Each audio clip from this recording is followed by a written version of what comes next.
पैसा आएगा कहाँ से? तो पैसा आएगा प्रोफेशनल ग्रोथ से। तो जो भी आप काम करें शिद्दत से करें, पूरे मन लगा के करें और ये ना सोचें कि मेरा बॉस अच्छा नहीं है या मेरे जूनियर साथ नहीं दे रहे या टीम के सर्कमस्टांसेस ऐसे हैं, तो मार्केट ऐसी चल रही है। जो भी दें आप बेस्ट दें। उससे सबसे इंपॉर्टेंट चीज़ क्या होगी, आपको जो पैसे मिलेंगे आपको लर्निंग जरूर मिलेगी। तो टाइम के साथ जैसे आपके फ़ोन में अपडेट्स आते हैं तो आपको अपडेट या अपग्रेड ये तो करना ही पड़ेगा। इस आप फाइनेंस में काम करते हैं तो आपको HR को समझना या बाकी डिपार्टमेंट्स को समझना जो है वो बहुत इंपॉर्टेंट है, क्योंकि वहाँ आपके फ्रेंड्स बनेंगे, वहाँ की लर्निंग को आप अपने प्रोफेशन में अप्लाई कर पाएंगे और बाकी लोगों से जब आप बात करेंगे तो उनसे कुछ नई चीज़ सीखने को मिलेगी। कहने का मतलब हम तुच्छ प्राणी या बड़ी बड़ी कंपनी किसी का कोई वजूद नहीं है अगर हम अपने आप को अपग्रेड नहीं करते। बिकॉज उसमें क्या है कि हम ऑलरेडी भरे पड़े हैं, तो कुछ भी भरना उसमें मुश्किल हो जाएगा। तो पहले तो आपको खाली होना पड़ेगा। जब आप खाली होंगे, दूसरों पे ब्लेम नहीं करेंगे, अपनी रिस्पॉन्सिबिलिटी खुद लेंगे, सीखने के लिए तैयार होंगे और सामने वाले भी फिर आपको सिखाने के लिए तैयार होगा। और जो बड़े सीनियर लोग होते हैं ना वो सिखाने के लिए तड़प रहे होते हैं, लेकिन वो ये भी तड़प रहे होते हैं क्योंकि ढंगा बंदा मिले। ज्यादातर लोग चापलूसी या चम्मच लगाने में लगे रहते हैं। जैसे आपकी वैल्यू है ऑनेस्टी और कंपनी है डिसऑनेस्ट, तो बेटर है कि आप जॉब छोड़ दें। और आपकी वैल्यू है डिसऑनेस्टी और कंपनी है ऑनेस्ट, तो बेटर है आप जॉब छोड़ दें, क्योंकि वो मैच नहीं करेगा, मजा नहीं आएगा। दो पहलू हैं सिक्के की, ईमानदारी और बेईमानी। ये कभी भी आउट ऑफ बिजनेस नहीं जाएंगे। ना आउट ऑफ बिजनेस बेईमानी जाने वाली है, ना ही ईमानदारी आउट ऑफ बिजनेस जाने वाली है, बल्कि जितनी बेईमानी बढ़ेगी ईमानदारी का शेयर मार्केट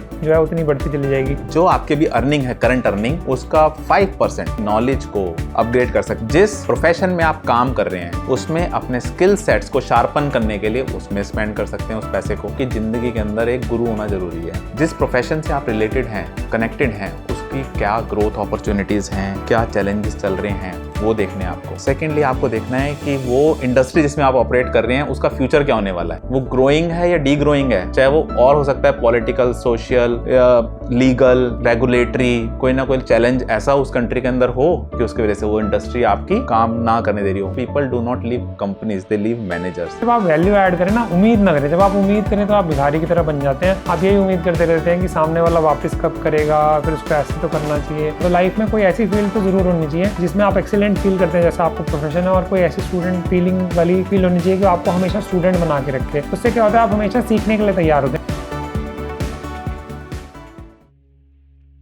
नमस्कार दोस्तों, लाइफ प्रिंसिपल्स में हमने बात की जो मोस्ट इंपॉर्टेंट चीज़ें हैं लाइफ की, जिसे हमें बैलेंस में रखना पड़ता है, जिससे हम अपनी ज़िंदगी वैसे जी सकते हैं जिससे आहा कहा जा सके या जिससे दूसरे लोग जलें या इंस्पायर हों। तो उसमें है हेल्थ, आपकी एक अच्छी हेल्थ होनी चाहिए। वेल्थ, आपके पास वेल्थ मैनेजमेंट की टेक्निक्स होनी चाहिए। बहुत पैसे की ज़रूरत नहीं है, पैसे को अच्छे से मैनेज कैसे करते हैं ये इंपॉर्टेंट है। अच्छे रिश्ते होने चाहिए जिसमें सोशल रिलेशनशिप, चाहे आपकी फैमिली से हो, आपके कलीग से हो, आपके सोशल सर्कल में हो, रिलेटिव्स हों, उसके आगे भी आप जाना चाहते हैं सोसाइटी के साथ। सोशल इंटीग्रेशन एक वर्ड होता है जिसके लिए आप दूसरे वीडियोस देख सकते हैं। उसके अलावा है प्रोफेशनल एंड पर्सनल ग्रोथ। तो इस पर्टिकुलर वीडियो में हम बात करने वाले हैं प्रोफेशनल ग्रोथ की, कि सब जो प्रोफेशन आप चूज़ करेंगे, जिसमें आप काम करेंगे, वहीं से पैसा आएगा, वहीं से आप अपने सोशल रिलेशनशिप भी निभाएंगे, वहीं से आप अपने हेल्थ पे भी खर्चा करेंगे, ट्रैवलिंग पे भी खर्चा करेंगे, एंजॉय करेंगे, और वहीं से ही आप अपने पर्सनल ग्रोथ के लिए बुक्स भी खरीदेंगे, सेमिनार्स भी लेंगे, वीडियोस भी देखेंगे, और इवन यूट्यूब प्रीमियम भी लेंगे जिसमें सिर्फ 169 रुपीज़ देने पड़ते हैं हमें पर मंथ। बट पैसा तो देंगे ना, वो पैसा आएगा कहाँ से? वो पैसा आएगा प्रोफेशनल ग्रोथ से, कि जो भी आप काम कर रहे हैं उसमें आप पैसा कमाएं। तो उसमें कौन से इंपॉर्टेंट पॉइंट्स हैं जो आपके अंदर होने ही चाहिए ताकि आप हमेशा इन डिमांड रहें, चाहे मार्केट में किसी चीज़ की डिमांड है या नहीं। कुछ रेयर एक्सेप्शंस होते हैं कि सेगमेंट ही कोलैप्स हो गया, जैसे कोविड में जो है हॉस्पिटैलिटी सेगमेंट का बैंड बजा, उसके बाद जो है ट्रैवलिंग सेगमेंट का बहुत बुरा हाल हुआ, और एरोप्लेन्स का या जो भी एविएशन इंडस्ट्री थी, बॉलीवुड इंडस्ट्री थी, तो उसमें हो सकता है आपको सेगमेंट भी चेंज करना पड़ जाए। तो उसमें Gaurav is far better person to answer these questions. I will take up the psychological part of it being a psychiatrist. तो उसमें बेस्ट जो चीज़ है वो ये है कि आपको बेस्ट ऑफ द एबिलिटीज़ देना अपना।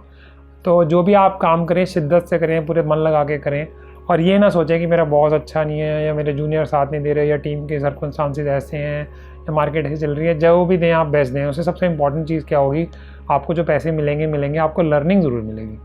That is very very important कि जो भी आप काम करें बेस्ट करें।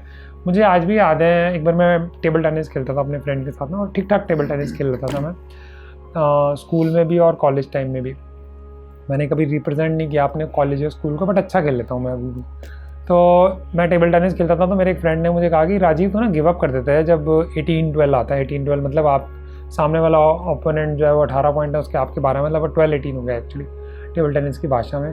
तो वो ना गिव अप सा कर देता है। मैंने खुद के लिए ऐसा रियलाइज़ नहीं किया।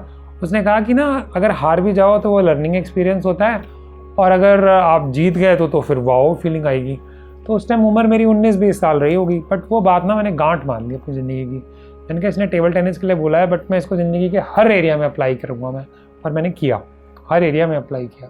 कि साइकेट्री में जो मेरी प्रैक्टिस बिल्डअप हो गई, जो 10 पेशेंट्स मेरा टारगेट था पर डे का, उसके बाद मैंने यूट्यूब चैनल स्टार्ट किया, अपने पैशन को फॉलो किया, अपना जो बेस्ट हो सकता था, जो उस टाइम बेस्ट कैमराज हो सकते थे वो यूटिलाइज़ करे। उसके बाद अभी भी हमारे पास बेस्ट कैमरा मैन है कपिल के रूप में। तो जो 2 कैमरे, वो तो 3 कैमरे की बात कर रहा था, हम समझ ही नहीं पाया। हमने रियलाइज़ किया कि एक्चुअली हमें 3 ही कैमरे लाने चाहिए थे। Anyway still is managing with 2 cameras also.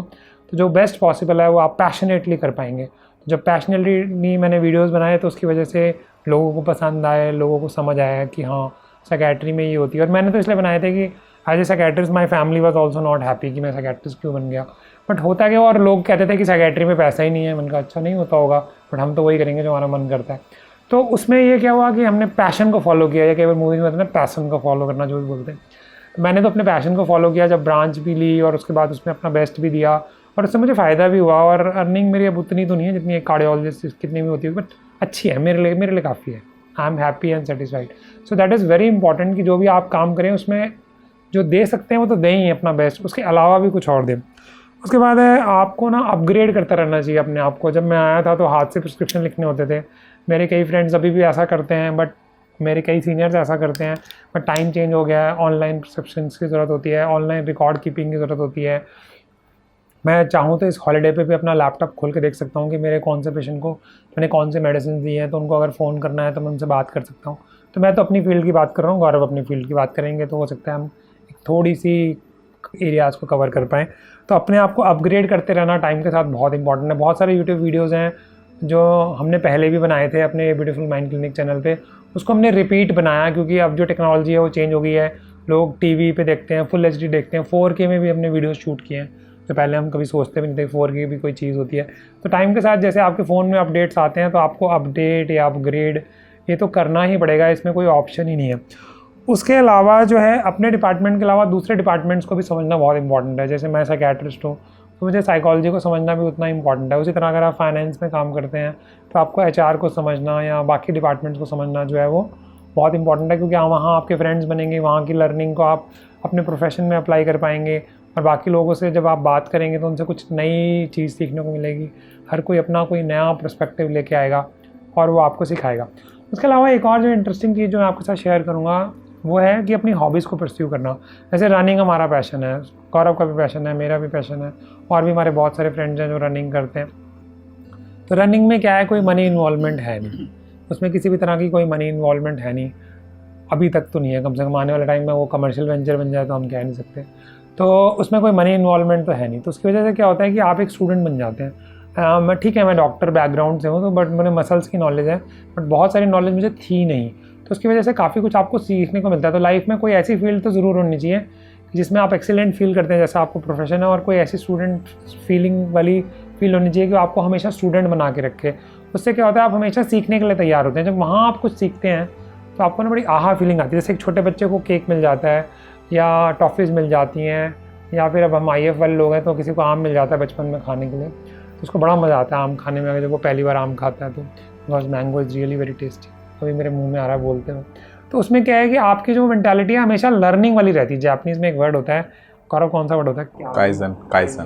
तो उसमें क्या होता है, कीप ऑन इम्प्रूविंग। टोयोटा का शायद ये मोटो है, टोटल क्वालिटी इम्प्रूवमेंट। तो उसमें क्या है, वो कीप ऑन इम्प्रूविंग की। जैसे मुझे याद है कॉलेज करके गाड़ी आती थी, उसके बाद इनोवा आ गई, इनोवा के बाद इनोवा क्रिस्टा आ गई, और जब कॉलेज आई थी तो कॉलेज गाड़ी बहुत बढ़िया चलती थी। उसी तरह कैनिबलिज्म वर्ड यूज होता है स्टीव जॉब के लिए, और क्या कहते हैं, स्टीव जॉब्स के लिए यूज़ होता था, जेफ बेजोस के लिए, कि अपने ही प्रोडक्ट को कैनिबलाइज कर देते हैं। कि जैसे बुक्स थी तो किंडल निकाल दिया, तो बुक्स की बजाय लोग किंडल पे बुक्स पढ़ने लग पड़े। उन्होंने इससे पहले कि उनका कॉम्पिटिटर निकाले, जबकि नोकिया ने ये गलती की और उसके बाद कोडैक ने ये गलती की, तो कंपनी हजम हो गई। जबकि कोडैक ने ही पहला डिजिटल कैमरा बनाया था और आज ही वो खुद ही मार्केट में नहीं है। और बचपन में जितनी भी मेरी पिक्चर्स मेरे फादर ने खींची हैं और एज ए फैमिली जो मेमोरीज हैं वो सारी कोडैक उसी पे, कोडैक या कोनिका भी होती थी एक कंपनी, इसकी हम रील्स खरीदते थे। 32 हो सकता है जो बच्चे हैं जो 20-25 साल के वो नहीं समझ पाएंगे, जो 40-45 साल के हैं वो लोग समझ पाएंगे कि कौन से कैमराज की हम बात कर रहे हैं। इस तरह नोकिया के फ़ोन है, जिन्होंने नोकिया के फ़ोन देखे होंगे, नोकिया क्या कंपनी थी, क्या फ़ोन होता था, ईंट की तरह फ़ोन होता था उनका, कान में लगाने में इतना टेस्ट नहीं लगता था, 32 रुपये की कॉल होती थी, 16 रुपया जाना आना। बट उन्होंने भी अपग्रेड नहीं किया। इवन मैं एक गाड़ी लेने की सोच रहा था, तो उसमें मैं होंडा लेने की सोच रहा था, तो उन्होंने कहा कि मेरे दोस्तों ने बताया कि होंडा ने ना उस तरह से अपग्रेड नहीं किया अपनी टेक्नोलॉजी को जैसे करना चाहिए। तो मतलब कहने का मतलब हम तुच्छ प्राणी या बड़ी बड़ी कंपनीज, किसी का कोई वजूद नहीं है अगर हम अपने आप को अपग्रेड नहीं करते और सीखते नहीं रहते। हमेशा हमारी स्टूडेंट मेंटालिटी रहनी चाहिए। उसके साथ अपने हॉबीज़ को परस्यू करना, डिपार्टमेंट्स को जानना। फिर आप और भी तरक्की करना चाहते हैं, अब 2 तरह के लोग होते हैं, एक होते हैं टीम प्लेयर्स, एक होते हैं टैलेंट, और तीसरे होते हैं लीडरशिप। लीडरशिप लोगों की तो हमेशा ही डिमांड रहती है, उसमें तो कोई डाउट ही नहीं है। बट हर कोई लीडरशिप कर पाएगा ये तो थोड़ा मुश्किल होगा। बट टीम प्लेयर तो बनना ही पड़ेगा। अगर आपको ये भी जेलसी होती है कि साथ वाले का ये हो गया, मेरा ये हो गया, ब्लेम गेम खेलते रहते हैं, बॉस ने ये कहा, वाइफ ने ये कहा, मेरे बाप ने ये कहा, बचपन में मेरे भाई ने मेरा बैट ले लिया था उस दिन, तब से वो मेरी ज़िंदगी से निकल गया, तो फिर ज़िंदगी मुश्किल हो जाएगी। फिर ज़्यादा फंडे सिखाना मुश्किल हो जाएगा। बिकॉज उसमें क्या है कि हम ऑलरेडी भरे पड़े हैं, तो कुछ भी भरना उसमें मुश्किल हो जाएगा। तो पहले तो आपको खाली होना पड़ेगा। जब आप खाली होंगे, दूसरों पे ब्लेम नहीं करेंगे, अपनी रिस्पॉन्सिबिलिटी खुद लेंगे, सीखने के लिए तैयार होंगे, और सामने वाले भी फिर आपको सिखाने के लिए तैयार होगा। मुझे याद है एक बार मेरा फ्रेंड था एक, वो उसने मेरे से बात की, पार्क में हम बैठे हुए थे, उसने कहा ये प्रोफेशनली प्रॉब्लम आ रही है, जो मेरा सीनियर है वो ज़्यादा मुझसे बात नहीं करता, ये वो। तो मैंने कहा जो तेरा सुपर सीनियर है उससे बात कर ले, या उससे भी एक स्टेप ऊपर बात कर ले। उसकी थोड़ी हवा टाइट होगी कि अब ये काम कैसे होगा। मैंने कहता करता हूँ, फिर मैंने कहा करता नहीं हूँ, अभी फ़ोन कर। तो उसने फ़ोन किया, सुपर सीनियर बड़ा खुश हो गया। मैंने कहा पता है उसका रीज़न क्या है? उसका रीज़न ये है कि वो भी ढूंढ रहे होते हैं कि कोई स्पाई टाइप हमें बंदा मिल जाए, नीचे की खबरें ऊपर तक पहुंच जाएं, क्योंकि मैं भैया रियलिस्टिक चैनल है ये, फालतू की बकवास करने के लिए नहीं है। और दूसरा है कि जब कि एक सीनियर बंदे को ये रियलाइज़ होता है ना कि ये मेरा बचपन है, मतलब जवानी में मैं भी ऐसा था, मैं भी ऐसी बात करता था। और जो बड़े सीनियर लोग होते हैं ना, वो सिखाने के लिए तड़प रहे होते हैं, लेकिन वो ये भी तड़प रहे होते हैं क्योंकि ढंगा बंदा मिले। ज़्यादातर लोग चापलूसी या चम्मच लगाने में ही लगे रहते हैं। तो जब मेरे फ्रेंड ने सिंसियरली बात की, उससे उसको बेनिफिट हुआ, क्योंकि जो उसका इमीडिएट सीनियर था उसकी प्रमोशन काफ़ी सालों के बाद हुई थी, और जो मेरा फ्रेंड था वो काफ़ी डायनामिक है। तो उसको जब डायनामिक वो जूनियर उससे झेला ही नहीं जा रहा था, वो उसको आंसर ही नहीं देता था। बट जो उसका सुपर सीनियर था वो बहुत डायनेमिक था। तो अगर आपका N1 या मतलब आपसे लेवल 1 वाला बंदा सॉलिड नहीं है, तो आप N2, N3, N4 पे चले जाओ। अब रिसेंटली हमारी लाइफ प्रिंसिपल की जो कॉल हुई थी, उस पर हमारे वन ऑफ द मेंबर ये शेयर कर रहे थे कि आजकल मेरी N4 से बात हो रही है, क्योंकि N1 और N2 चले गए हैं। मतलब जो उनसे इमीडिएट बॉस थे और इमीडिएट बॉस थे वो किसी और प्रोजेक्ट में चले गए हैं, कंपनी में बंदों की कमी है। तो मैंने कहा ये तो गोल्डन अपॉर्चुनिटी है कि आपको N4 से बात करने का मौका मिल रहा है, जो आपसे 3-4 प्रमोशन ऊपर है। एक तो उसका बेनिफिट ये होता है कि वो आपसे जेलसी नहीं खाता, क्योंकि उसकी कुर्सी तक पहुंचने के लिए आपको कम से कम 15-20 साल का सफ़र तय करना पड़ेगा। बहुत ही डायनेमिक है, आपने आग लगा रखी है, रॉकेट लगाया आपके पीछे, तो फिर हो सकता है आप 5-6 साल में भी पहुँच जाए, बट फिर भी बहुत दूर है। बट जो इमीडिएट बॉस होगा उसको तो हमेशा ही खतरा रहेगा कि यार ये कर रहा है, ये कर रहा है, अब ये कर रहा है। लेकिन अगर आपके ऊपर वाले बॉस, उसके भी बॉस, सबसे आपने अच्छे रिलेशन बनाए हुए हैं, तो उससे क्या होगा कि ये वाला बॉस भी ना सोच समझ के बोलेगा, ऐसे ही बैंड नहीं बजाएगा। तो दैट इज़ इंपॉर्टेंट। और इसमें मोस्ट इंपॉर्टेंट साइकोलॉजिकली जो मैं लास्ट में बोलना चाहूँगा वो है आपके वैल्यू सिस्टम। जैसे आपकी वैल्यू है ऑनेस्टी और कंपनी है डिसऑनेस्ट, तो बेटर है कि आप जॉब छोड़ दें। और आपकी वैल्यू है डिसऑनेस्टी और कंपनी है ऑनेस्ट, तो बेटर है आप जॉब छोड़ दें, क्योंकि वो मैच नहीं करेगा, मज़ा नहीं आएगा। आप चाहे इस साइड से जाएँ चाहे उस साइड से जाएँ, अब जो आप अपने आप को लेबल करना चाहते हैं वो आपकी अपनी मर्ज़ी है, आपको उस तरह की मार्केट मिल जाएगी। क्योंकि बेईमानी में भी ईमानदारी होती है, जो गैंगस्टर्स होते हैं उनमें भी हिस्से जो हैं बड़ी ईमानदारी से बांटे जाते हैं। मेरा एक फ्रेंड है, उसने मुझे कहा था आजकल ना दुनिया बड़ी बेईमान हो गई है। मैंने कहा अच्छा। मैंने कहा तू चाहता है तेरी बीवी तेरे से बेईमानी करे, बच्चे तेरे से बेईमानी करें? कहता नहीं। तो मैंने कहा ये 2 पहलू हैं सिक्के की, ईमानदारी और बेईमानी, ये कभी भी आउट ऑफ बिजनेस नहीं जाएंगे। ना आउट ऑफ बिजनेस बेईमानी जाने वाली है, ना ही ईमानदारी आउट ऑफ बिजनेस जाने वाली है। बल्कि जितनी बेईमानी बढ़ेगी, ईमानदारी का शेयर मार्केट जो है उतनी बढ़ती चली जाएगी, और जितनी बेईमानी घटेगी ईमानदारी की वैल्यू भी उतनी कम होती जाएगी। जब सारे ईमानदार होंगे तो फिर बेईमानों की वैल्यू बढ़ जाएगी। तो इसलिए डिपेंड करता है, ये मार्केट तो ऊपर नीचे चलती रहेगी। तो इस ब्लेम गेम में, इस रस्साकशी में फंसने का कोई फ़ायदा नहीं है। जो आपके वैल्यू सिस्टम को मैच करता है वैसा प्रोफेशन आपको चूज़ करना चाहिए। आप चाहेंगे आपके बच्चों की टीचर बेईमान हो? Of course not. आप चाहेंगे आपके डॉक्टर बेईमान हो? Of course not. आप चाहेंगे आपके पॉलिटिशियन बेईमान हो? Of course not. बट कोई भी हो सकता है, होने को तो हो सकता है। कई बार तो मेरे फ्रेंड्स मुझे इसलिए फ़ोन करते हैं सिर्फ कि यार ये डॉक्टर का पता करा दे, ये ईमानदार है या बेईमान है। मतलब रेगुलर कॉल्स आते हैं मुझे, किसी को हार्ट सर्जरी करनी है, मैं कोई हार्ट सर्जन तो हूँ नहीं, बट हाँ ठीक है, डॉक्टर सर्कल में तो इतना पता लगा ही सकता हूँ कि ये बेईमान है कि ईमानदार है। तो ये भी एक वो है, मतलब वो खुद बेईमान है, खुद वो टैक्स नहीं देता, खुद वो बड़ी गाड़ी में घूमता है, बट उसको चाहिए डॉक्टर ईमानदार। मैंने कहा ये सही है भाई, और ज़िंदगी में इसका मतलब ईमानदारी तो कभी आउट ऑफ स्टॉक नहीं जाने वाली है। और मुझे, चलो छोड़े फिर, मैं अपनी कहानी बड़ी खाता हूँ, गौरव फिर मुझे डांटेगा बाद में। तो मेरी तरफ से इतना ही, over to Gaurav. Thank you doctor Rajeev. आपने जो प्रोफेशनल एक बहुत इंपॉर्टेंट एस्पेक्ट होता है लाइफ का, उसके बारे में, उसके साइकोलॉजिकल फीचर्स के बारे में बताया कि साइकोलॉजिकली ये क्यों इंपॉर्टेंट होता है। एक चीज़ मैं और भी इसमें ऐड करना चाहूँगा कि जब हम बचपन में पढ़ाई कर रहे होते हैं तो एक ना एक तो उद्देश्य होता है कि कुछ तो करना है जिससे पैसे कमाने हैं। तो उसके बाद जब आप प्रोफेशन चूज़ करते हैं कि मुझे क्या करना है, वो एक डिसाइडिंग टाइम होता है, कैरियर आप चूज़ करते हैं और उसको फिर परस्यू करते हैं। तो जो सर ने बोला ना कि आपकी जो वैल्यू सिस्टम होती हैं, जो आपकी कोर वैल्यूज़ होती हैं, चाहे ऑनेस्टी है, डिसऑनेस्टी है, ट्रांसपेरेंसी है, टीम वर्किंग है, ये शब्द तो सुनने में अच्छे लगते हैं, लेकिन आप वही चूज़ करें जिससे आप मैच करते हैं। कई बार होते हैं कुछ बच्चे वो इंडिविजुअल प्लेयर बहुत अच्छे होते हैं, जैसे रनर बहुत अच्छे होते हैं, स्विमर बहुत अच्छे होते हैं।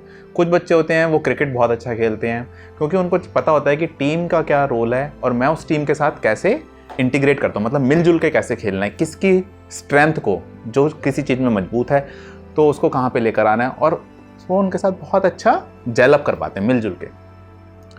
तो ये ना आप बचपन से ही अपने कुछ ट्रेड्स को अपने अंदर देख सकते हैं, अपने बच्चों के अंदर भी देख सकते हैं, और उसी के हिसाब से प्रोफेशन भी चूज़ करना चाहिए।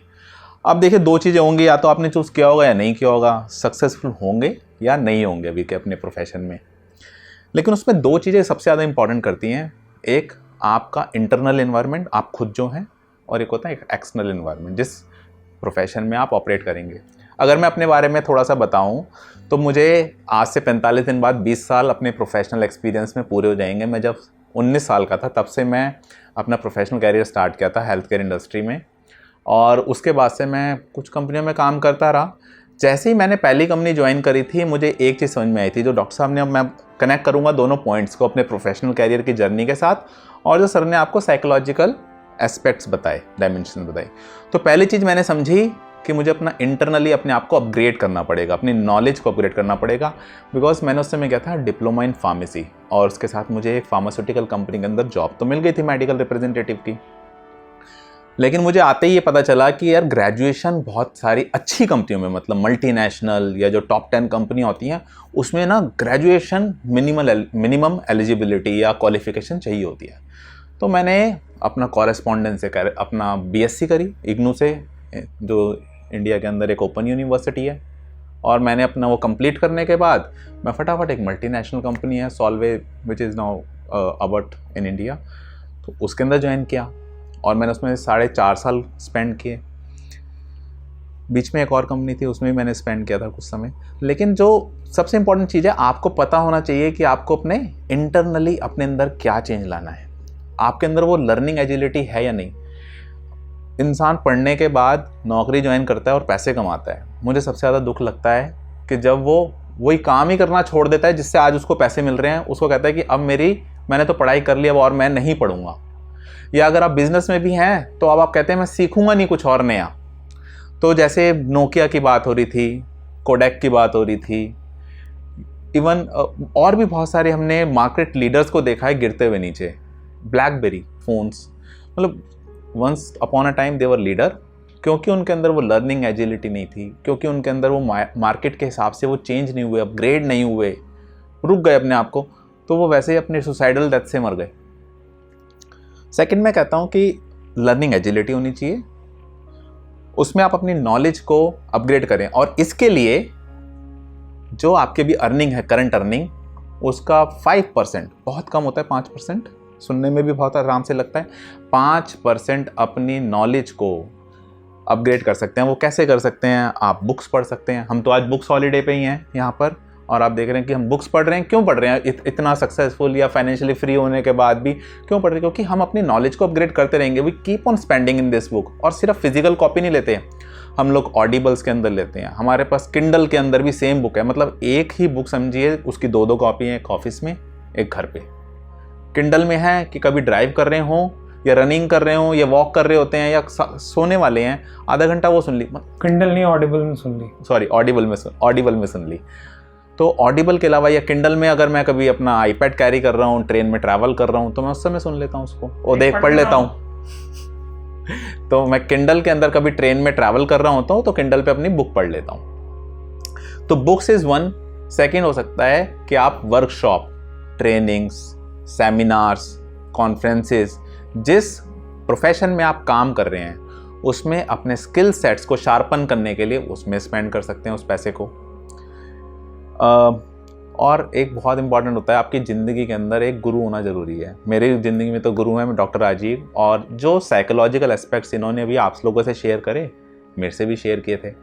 जब मेरे से शेयर किए तो मेरी तो कहते हैं कि दिमाग की आंखें खुल गई कि जिस ज़िंदगी में कितनी ज़रूरी चीज़ें हैं और हम कैसे कैसे कर सकते हैं। और उसमें मेरी प्रोफेशनल लाइफ में बहुत तेज़ी से चेंज आ रहा है दोस्तों। उसमें गौरव लद्दाख का आप एग्जांपल भी ऐड कर सकते। तो सर ने लास्ट में आपसे शेयर किया था कि एक अपनी हॉबी को परस्यू करें, मैं उस पर आता, लेकिन तो मैं उस पर वहाँ पर आपको लद्दाख के एक्सपीरियंस से और उस एक्सपीरियंस से मेरी प्रोफेशनल लाइफ में क्या हेल्प मिली वो भी शेयर करूँगा।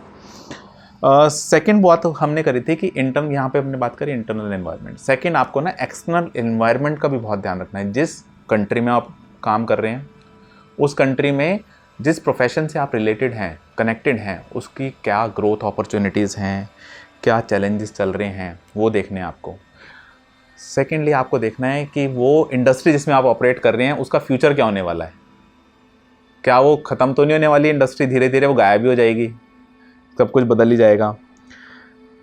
थर्ड है कि जिस इंडस्ट्री में आप ऑपरेट कर रहे हैं वो ग्रोइंग है या डी ग्रोइंग है, चाहे वो और हो सकता है पॉलिटिकल, सोशल, लीगल, रेगुलेटरी, कोई ना कोई चैलेंज ऐसा उस कंट्री के अंदर हो कि उसकी वजह से वो इंडस्ट्री आपकी काम ना करने दे रही हो। फॉर एग्जांपल कोविड का टाइम था तो हॉस्पिटैलिटी, एविएशन, इन बिजनेस में होंगे तो आप कुछ कर ही नहीं सकते, क्योंकि एक, या फिर अगर महामारी आ गई तो इन सब जगहों को बंद करना पड़ा। सरकार को नहीं बंद कर दिया तो जो लोग इसके साथ कनेक्टेड हैं, चाहे जॉब कर रहे हैं, चाहे वो आपका खुद का प्रॉपर्टी आप ओन करते हैं होटल्स की, तो anyway you will not get any revenue out of it. तो आपको उस समय सोचना पड़ेगा कि क्या मेरे पास दूसरी स्ट्रीम्स हैं जहाँ पर मैं मूव आउट हो सकता हूँ, तो वो सोचना भी बहुत इंपॉर्टेंट है। तो हमने यहाँ पे बात करी। सेकेंड बात होती है कि जब आप इंडस्ट्री कोई चूज़ कर लेते हैं उसमें एक चीज़ और इंपॉर्टेंट होती है, वो सर ने बोला था वैल्यू से आपकी मैच करती है नहीं करती। फिर दूसरा हमने कहा ग्रोइंग है या नहीं है। थर्ड हमने कहा कि प्रॉस्पेक्ट्स फ्यूचर के उसके हैं या नहीं। एंड फोर्थ हमने कहा कि अपनी नॉलेज और स्किल सेट को आप उसके अंदर गेन करते रहें। फिर उसके बाद एक बड़ा इंपॉर्टेंट पॉइंट होता है कि आप टीम प्लेयर हैं या नहीं, या इंडिपेंडेंट प्लेयर हैं। अगर आप दोनों हैं तो उस तरह की इंडस्ट्री चूज़ कर सकते हैं। लेकिन एक चीज़ बहुत इंपॉर्टेंट है इसमें कि अगर आप टीम प्लेयर हैं तो आप क्या कोलैबोरेट अच्छे से कर पा रहे हो, और उसके अंदर किन चीज़ों में आपको अपने आप को ट्रेनिंग या एजुकेशन की ज़रूरत है। एक चीज़ मुझे बहुत इंपॉर्टेंट जो यहाँ पर लगती है वो होता है कि जब भी आप टीम के अंदर काम कर रहे होते हैं तो आपके अंदर कुछ सर्टन लीडरशिप क्वालिटीज़ होनी ज़रूरी हैं। सारी होनी ज़रूरत नहीं है, लेकिन कुछ तो बेयर मिनिमम है, जिसमें कि जैसे डॉक्टर राजीव ने कहा कि आपको ये पता होना चाहिए कि आपके N4 से कैसे, आपने आप बॉस के बॉस से रिलेशन कैसे मेंटेन करना है। लेकिन सेम टाइम आपका अपने बॉस से भी बहुत अच्छा रिलेशन होना चाहिए। जो लोग नौकरी करते हैं वो मेरे से एक कोट है उस पर ना बहुत कोरिलेट कर पाएंगे कि people do not leave companies, they leave managers. लेकिन मैं यहाँ कहता हूँ कि मेरे 20 साल के एक्सपीरियंस के साथ बहुत कम इंस्टेंसेस होते हैं। एक तो ये यूनिवर्सल कोई भी कोट नहीं है, इसमें सब जगह एक्सेप्शंस हैं। तो कोई भी लोग बुरे नहीं होते, क्योंकि हम उनके साथ उनकी वैल्यूज़ कोई नहीं समझ पाते। हम समझ ही नहीं पाते कि दूसरे के लिए क्या प्रायोरिटीज़ हैं, और हमेशा इसलिए उनसे लड़ाई झगड़े चल जाते हैं। अगर लोग सिर्फ समझ पाए ना, कुछ सुन भी पाएँ कि दूसरा क्या कहना चाहता है, वो एम्पैथी सिंपैथी अगर हो सिर्फ, तो भी आप दूसरे से अलाइन करेंगे, क्योंकि दोनों के ऑब्जेक्टिव सेम ही है।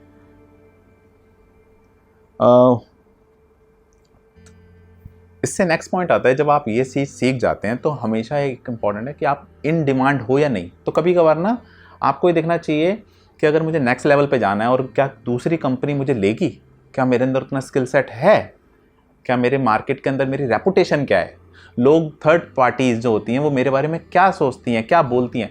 ये इसलिए नहीं कि आपको ये देखना है कि कंपनी छोड़नी है, ये है पहले रिफ्लेक्ट बैक करने के लिए कि 360 डिग्री एनालिसिस होते हैं, 180 डिग्री एनालिसिस होते हैं कि आपकी जो फंक्शनल रिक्वायरमेंट है किसी सर्टेन जॉब की, उसमें आप कहाँ पे हैं। तो उसके अंदर आप अपने आप को टाइम टू टाइम चेक करें जहाँ पर एरियाज ऑफ इम्प्रूवमेंट है उन पर काम करें, ये इसलिए है दोस्तों। और अब मैं आता हूँ सबसे लास्ट हॉबीज़ वाली बात पे, जिस पे सर कह रहे थे, और वो बहुत ज़्यादा इंपॉर्टेंट है और सबसे ज़्यादा अंडर प्लेड होती है, स्पेशली प्रोफेशनल लाइफ के अंदर।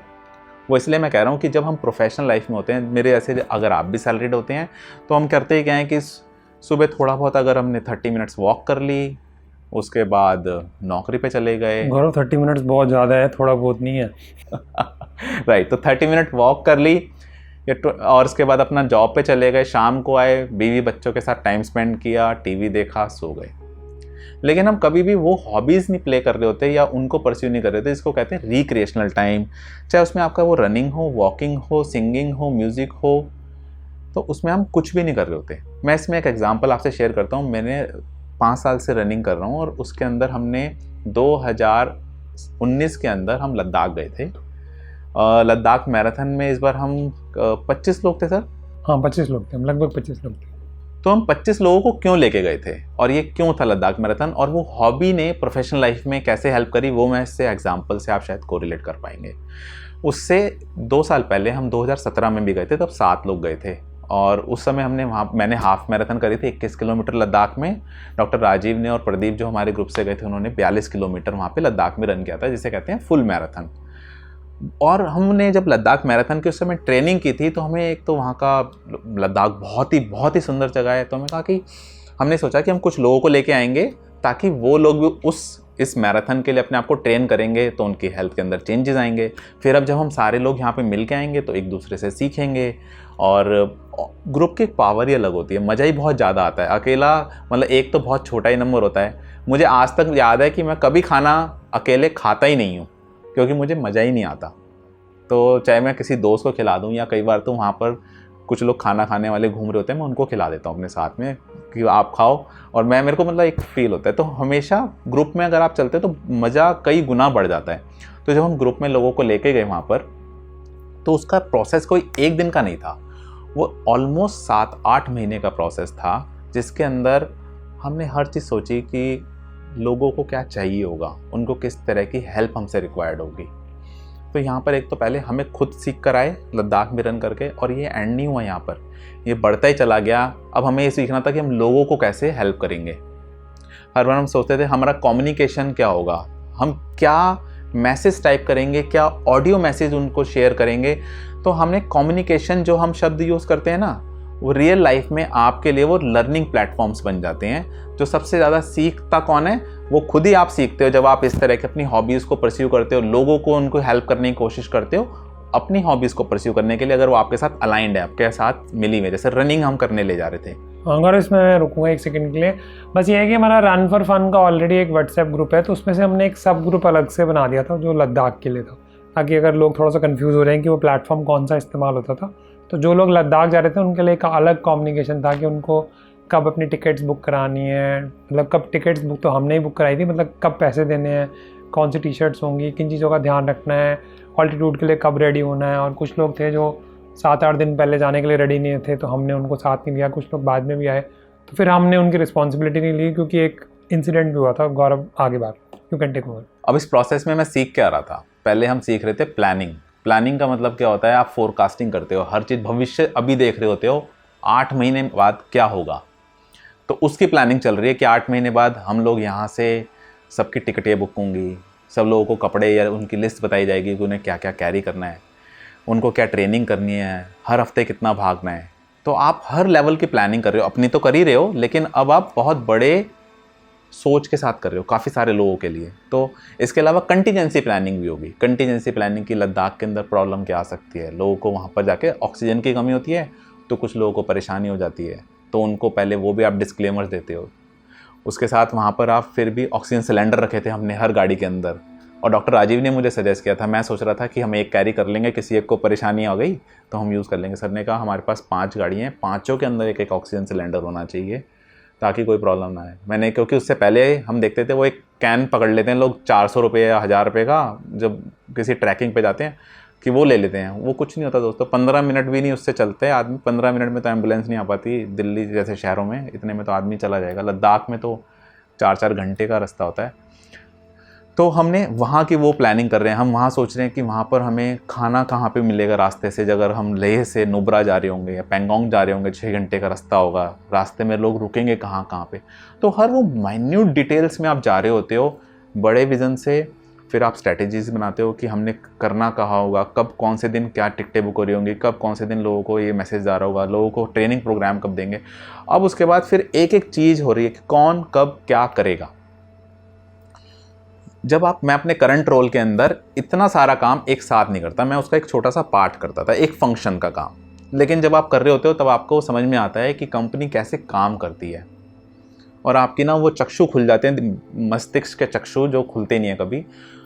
सेम टाइम पे लर्निंग बहुत ज़्यादा होती है कि लोगों को कौन सी चीज़ें टच कर रही हैं, कौन सी चीज़ें काम नहीं कर रही हैं, कम्युनिकेशन कौन से करते हैं, कौन से नहीं करते हैं, गलतियाँ कहाँ पे हो रही हैं हमसे, और उनको हम ठीक कैसे करते हैं।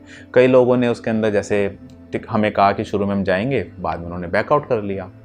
और कंपनी में भी ऐसा ही होता है कई बार, आप लोगों ने कोई काम स्टार्ट किया और प्रोजेक्ट के लिए सब कुछ इक्विपमेंट्स ले लिए, इंफ्रा लगा लिया, और आपका कस्टमर ही चला गया, भाग गया, तो क्या करोगे।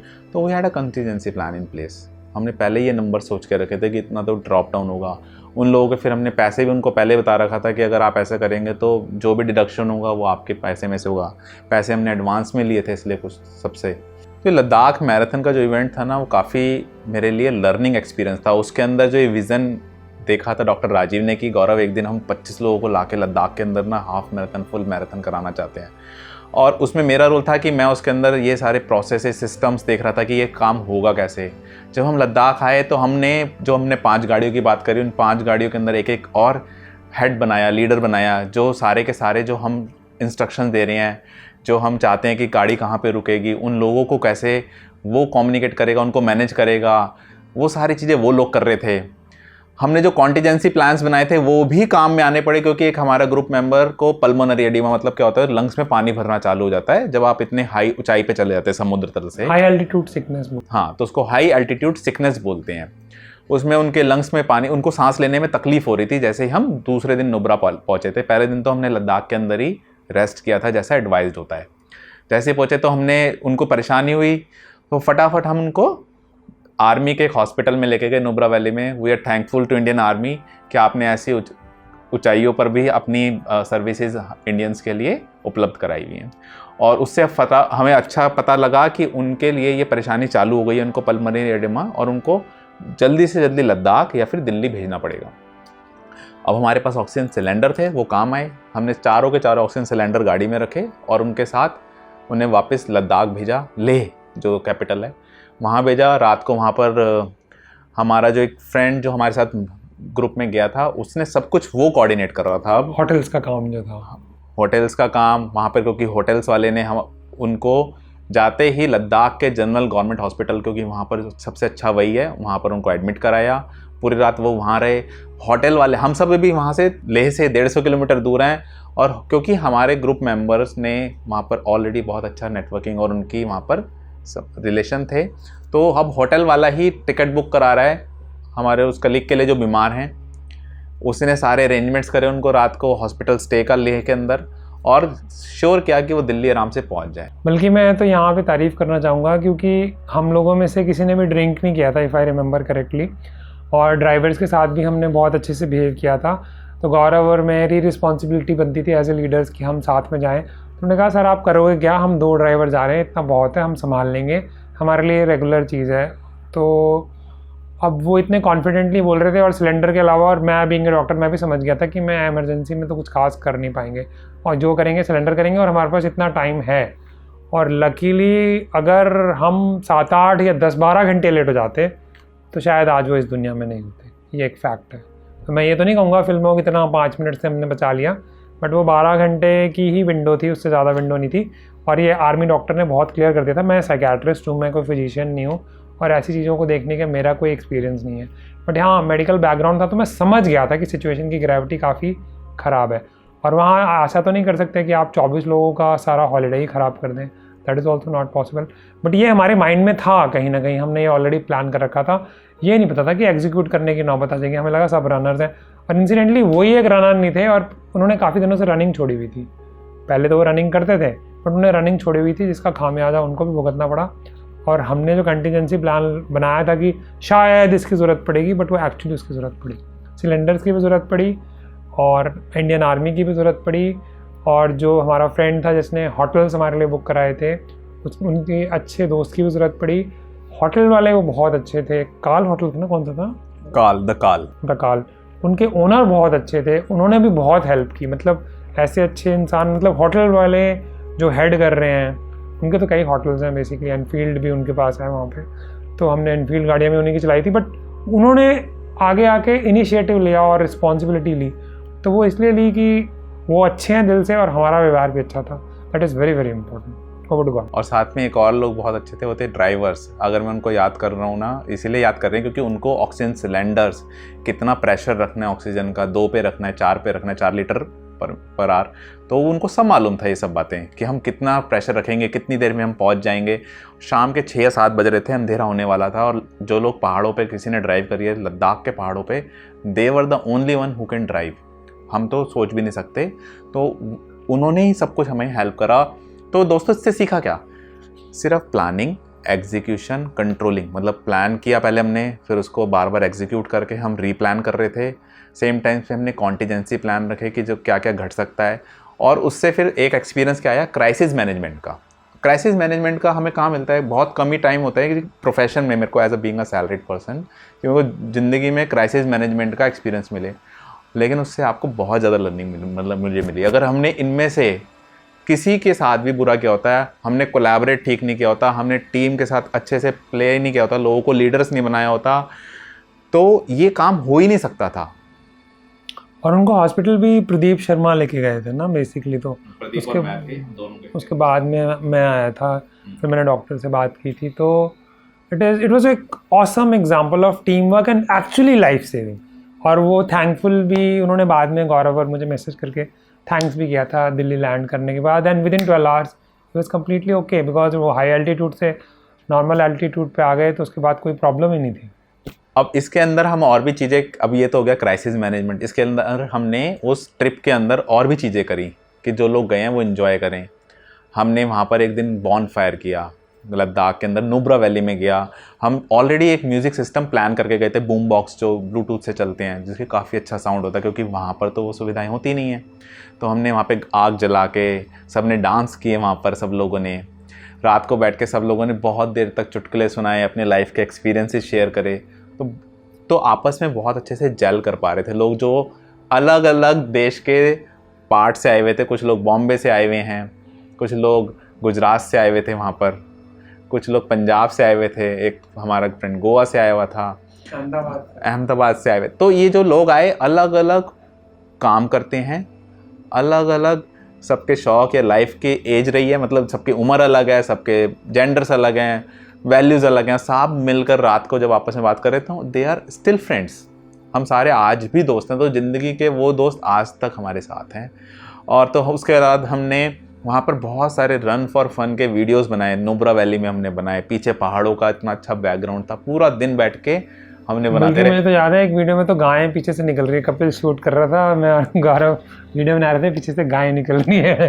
It was so natural. हाँ, ये याद है मुझे, पेंगोंग लेक थी पीछे हमारे। तो मतलब मेरे को तो एक्चुअली फीलिंग ऐसी आ रही थी कि फिल्म स्टार्स भी ऐसी लोकेशन पे शायद उनको ज़िंदगी में मौका नहीं मिलेगा कि आपके पीछे पेंगोंग लेक हो, उसके पीछे बहुत बड़े बड़े पहाड़ हों, पानी का कलर दिन भर चेंज हो रहा है सुबह से लेकर रात तक, और हम वहाँ बैठ के वीडियोस बना रहे हैं, जो हमारे यूट्यूब चैनल पे भी हैं बहुत सारे वीडियो रन फॉर फन के। हाँ, चैनल तो खैर डॉक्टर राजीव रनिंग डायरीज़ के नाम से है, जो यूट्यूब का है, उस पर सारे वीडियोस अवेलेबल हैं।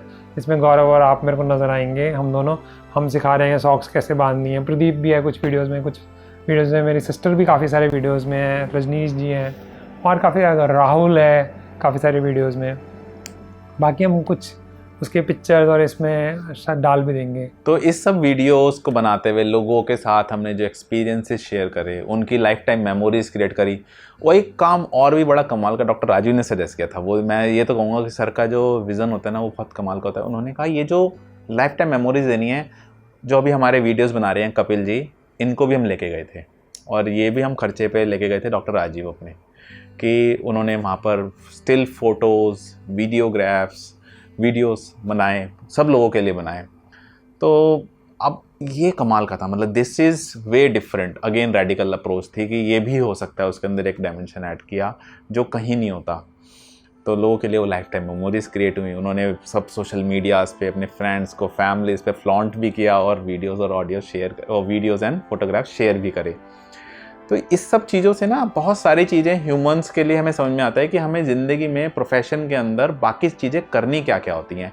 आप अपने कंफर्ट जोन से बाहर निकल के देखते हैं, तो वो बहुत ज़रूरी है, जो जिसने मेरी हेल्प करी एज अ प्रोफेशनली ग्रो होने में। और उसके बाद मेरी एक प्रमोशन हुई, फिर इंक्रीमेंट अगले साल बहुत अच्छा हुआ, फिर उसके अगले साल आज 2021 में मैं बैठा हूँ, अब मैंने मेरे को इंक्रीमेंट मिल गया और एक बहुत अच्छी कंपनी से मुझे ऑफ़र आ गई है, तो मैं वहाँ पर जा रहा हूँ।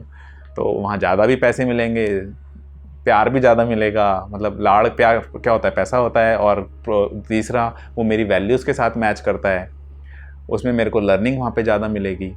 तो अभी हमने आपसे जो सारी बातें की हैं, तो ये जर्नी ना ऑन गोइंग चलती ही रहती है, चलती रहती है। तो अगर आप लोगों की हेल्प, जो वर्ड है हेल्प का मतलब यहाँ पे नहीं होता, आप कोशिश करें जो आपके और सीखा हुआ है औरों को सिखाएं। इस प्रोसेस के अंदर सबसे ज़्यादा लर्न वो ही करता है जो सिखा रहा होता है। तो जैसे हम ये वीडियो बना रहे हैं, तो इस प्रोसेस में सबसे ज़्यादा लर्न हम कर रहे हैं। हमें बहुत सारी चीज़ें पहले पढ़नी पड़ती है, लाइफ प्रिंसिपल्स के बारे में सीख के फिर उसको अप्लाई करना पड़ता है, फिर उसको दोबारा देखते हैं कि फ्लॉ कहाँ है, फिर हम उसको दोबारा से पढ़ते हैं कुछ और बुक्स।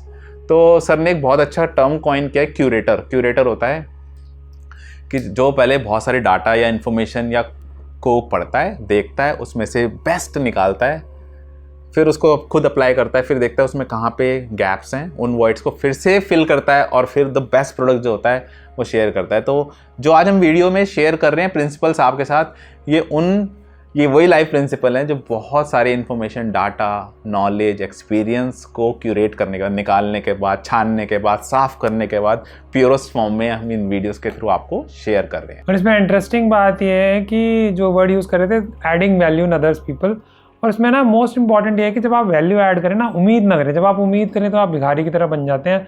आप यही उम्मीद करते रहते हैं कि सामने वाला वापस कब करेगा, फिर उसको ऐसे तो करना चाहिए, मेरी इतनी इज्जत तो करनी चाहिए। अब उसमें कई चीज़ें हो सकती हैं, जो आपने सोचा उससे भी बेहतर हो सकता है, जो आपने सोचा उससे बेकार भी हो सकता है, जो आपने नहीं सोचा वो भी हो सकता है। पहले 25 नंबर ले जाना ही बहुत बड़ी बात थी, अब इससे ज़्यादा लोग तो इंटरेस्टेड हैं जाने में। और हमें नंबर्स पता है पहले से कि अब 2022 में हमने फिर से लद्दाख मैराथन के लिए जाना है, तो उसमें 25 बंदे ले जाना ज़्यादा बड़ी बात है ही नहीं, क्योंकि हमने उस प्रोसेस को एक बार जी लिया। लोगों ने उन पिक्चर्स को ऑलरेडी देख लिया, वो हमसे पूछते हैं कि दोबारा लद्दाख कब चलेंगे। जाने के लिए तो वो खुद भी जा सकते हैं। It is not about money और other thing, people can go by themselves. ज़्यादा मतलब ठीक है, अगर आप 5-7 दिन पहले चले जाते हैं और लद्दाख में ही रहते हैं, तो आप 15-20 हज़ार में सारा इवेंट विद फ्लाइट्स कवर करके आराम से आ सकते हैं। बट आप 7 दिन रहते हैं, घूमते फिरते हैं, तो 30-35 हज़ार रुपये खर्च हो जाएंगे आपके, इससे ज़्यादा का खर्चा तो है नहीं। तो ये है कि ये सारी चीज़ें जो हैं वो खुद भी कर सकते हैं, बट जो ग्रुप में मज़ा आता है, सेम मेंबर जो अपने पोस्ट डाल रहे हैं, आज मैंने 5 किलोमीटर रन किया, मैंने 10 किलोमीटर रन किया, उसके बाद 8 महीने से एक अलग से ग्रुप चल रहा है जो अब दोबारा फिर स्टार्ट होगा लद्दाख के लिए, तो दैट विल बी ऑसम। और उसकी जो लर्निंग होगी वो सारी आप अपनी प्रोफेशनल लाइफ में शिफ्ट कर सकते हैं। जैसे गौरव की प्रमोशन हुई, उसके बाद इंक्रीमेंट लगे, मेरे क्लिनिक में भी चेंजेस आए। मेरे क्लिनिक के अपने मेंबर्स गए हुए थे जो मेरे अकाउंट्स के काम देखते हैं, मेरे जो साइकोलॉजिस्ट हैं और जो ऑपरेशनल टीम को हेड करता है लड़का, ये सब लोग भी गए हुए थे। इन्होंने मुझे वहाँ भी देखा, तो वही लाइफ मेरी थी। फिर उनको और सोचने का मौका मिलता है कि सर ये ट्राई करते हैं, वो ट्राई करते हैं, उनकी फ्रेंडशिप भी होगी, तो बहुत ज़्यादा मज़ा आता है। मतलब सब लोग जैसे वेल निट फैमिलीज़ होती है। गौरव की तो वेल निट फैमिली है, मेरी इतनी वेल निटेड फैमिली नहीं है। मैं तो न्यूक्लियर फैमिली में ही रहा हूँ बचपन से, और फादर भी मर्चेंट नेवी में थे। तो मेरा हमेशा से मन करता था, जैसे पिक्चर्स में दिखाते थे ना, एक बूढ़ा सा दादा बैठा है और उसके साथ 25-30 लोग बैठे हैं, बड़ा मज़ा आता था। वो वाली फीलिंग तो मैं नहीं ले पाया ज़िंदगी में। बट लद्दाख मैराथन में एक पिक्चर है जिसमें 22 या 19 लोग हैं और सारे इकट्ठे बैठे हुए हैं, तो उसमें वो फीलिंग आती है कि आप फ्रंट में बैठे हैं लीडर, तो लगता है ओहो क्या बात है। मतलब अपार्ट फ्रॉम साइकेट्रिस्ट आप कुछ ऐसा कर रहे हो जो डिफरेंट है, जो आपने सीखा नहीं, आपने पढ़ा और अपने एक्सपीरियंस के हिसाब से देखा। प्रोफेशनली आप क्वालिफाइड नहीं हो उस काम को करने के लिए, और उसमें भी लोग आपको रिस्पेक्ट दे रहे हैं, इज़्ज़त दे रहे हैं और थैंक्स कर रहे हैं और कह रहे हैं कि हमारी लाइफ टाइम हमने इतने ट्रिप्स किए बट कभी इतना मज़ा नहीं आया। कोई ऐसा बोलता है तो जिसको बोलते हैं दिन बन जाता है या साल बन जाता है या ज़िंदगी बन जाती है। तो हम उसको दोबारा रिक्रिएट करेंगे अगेन एंड अगेन। जैसे कि आजकल इंस्टाग्राम और इन सब में ट्रेंड चल रहा है कि पिक्चर्स को रिक्रिएट किया जाता है जो 30 साल पहले हुई होती हैं, 20 साल पहले हुई होती हैं। तो 2019 की मेमोरीज़ को हम 3 साल के बाद फिर 2022 में ऊपर वाले का साथ रहा या नेचर ने साथ दिया या जो भी सर्कमस्टांसेस रहेंगे दोबारा रिक्रिएट करने की कोशिश करेंगे। Over to God. तो सबसे बड़ी इन्वेस्टमेंट कहाँ की जाती है अगर आप अपने ऊपर ही कर रहे हैं तो यस, अपनी प्रोफेशनल लाइफ में अगर आप बदलाव चाहते हैं, उसको ग्रो करना चाहते हैं, उसमें पीस ऑफ माइंड चाहते हैं, तो अपने लर्निंग्स के लिए 5% उसके अंदर खर्च करें अपनी अर्निंग्स का। वो सबसे ज़्यादा अच्छी रिटर्न्स देते हैं हमको। अपनी नॉलेज और स्किल सेट्स को बढ़ाते रहिए, बुक्स पढ़िए, मेंटोर से मिलिए, ट्रेनिंग्स कीजिए, अपनी वैल्यूज़ को पहचानें और उनके साथ इंक्लाइंड ऑर्गेनाइजेशन में या फिर अगर जो भी बिज़नेस कर रहे हैं उसके अंदर काम करें। ये देखें कि वो ग्रो हो रहा है नहीं हो रहा, टाइम टू टाइम उसको इवेल्युएट करते रहें कि आपकी जो ऑर्गेनाइजेशन है, चाहे वो आपकी खुद की है या अगर आप जॉब कर रहे हैं, वो उसका फ्यूचर क्या होने वाला है, अभी कैसा चल रहा है। और बिकम अ टीम प्लेयर, या अगर आप इंडिपेंडेंट करना चाहते हैं वो करें, लेकिन कोई भी काम बिना टीम के लिए नहीं होता है। चाहे आपको कस्टमर्स अगर इंडिविजुअली भी कर रहे हैं तो आपको किसी ना किसी से तो इंटरेक्ट करना ही पड़ता है, तो अच्छा इंसान होना ही पड़ता है उसके लिए आपको। तो दोस्तों, प्रोफेशनल ग्रोथ जो है वो बहुत ही ज़्यादा इंपॉर्टेंट है क्योंकि वो आपको पैसा देगी जिससे आप अपनी फैमिली लाइफ के साथ एंजॉय करेंगे, अपने पर्सनल गोल्स को परस्यू करेंगे और क्या कहते हैं, आप अपनी सोशल लाइफ को बेटर करेंगे। आप चाहें तो अपनी पीस ऑफ माइंड भी आपको मिल जाएगा और अपनी हेल्थ को बेटर करने के लिए भी अगर आपको खर्चा करना है, अगर वो जो निक्कर खरीदनी है, चाहे वो डेकाथलॉन से या सेल में खरीदनी है, वो भी आप खरीद पाएंगे रनिंग के लिए, या आपको डंबल खरीदने अपनी बॉडी बनाने के लिए, वो भी खरीदने के लिए आपको अपनी प्रोफेशनल लाइफ को तो अच्छा करना ही होगा। तो उसमें हमें अपना बेस्ट देना है। अगर हो सके तो हम टीम प्लेयर बन जाएँ तो बहुत अच्छी बात है, नहीं तो अगर हम इंडिविजुअली भी काम करते हैं तो हमें अपनी कस्टमर सर्विस में तो कम्युनिकेशन अच्छा रखना ही पड़ेगा। और कई लोगों को लगेगा कि सैलरीड लोगों को क्या कम्युनिकेशन की ज़रूरत है, या कुछ प्रोफेशंस ऐसे हैं कि नहीं, आपको कम्युनिकेशन जो है अपने प्यून से लेकर अपने टॉप बॉस तक कैसे बात करनी है, किसकी क्या नीड्स हैं, अगर आप ये सीख पाते हैं तो ओवरऑल आपकी जो तरक्की के चांसेस जो हैं वो बहुत बढ़ जाएंगे। आपको अपने आप को इन डिमांड रखना पड़ेगा, अपग्रेड करना पड़ेगा या अपडेट करना पड़ेगा। चीज़ें आपकी वैल्यू सिस्टम से मैच करती हैं और कई बार ऐसे भी सिचुएशंस आएंगी लाइफ में कि चाहे आप जो मर्ज़ी कर लीजिए, आप वो परफॉर्म नहीं कर पाएंगे, चाहे वो कमीने बॉस की वजह से हो या कुत्ते जूनियर्स की वजह से हो। तो आपको कंपनी भी चेंज करनी पड़ सकती है, बिज़नेस सेटअप भी चेंज करना पड़ सकता है, अपनी टीम में भी लोगों को निकालना पड़ सकता है, डालना पड़ सकता है। तो ये सारे तामझाम मैंने भी किए हैं, बट गौरव ने बहुत अच्छे से एक्सप्लेन किया। और गौरव हमारा अनपेड एडवाइज़र है बहुत सालों से, क्योंकि सिस्टम्स का मास्टर है ये। अपनी कंपनी में भी जाना जाता है, हमारे क्लिनिक में भी सभी लोग उसको पर्सनली जानते हैं और रिस्पेक्ट करते हैं बहुत ज़्यादा, क्योंकि ट्रिप्स पे भी मिलते रहते हैं।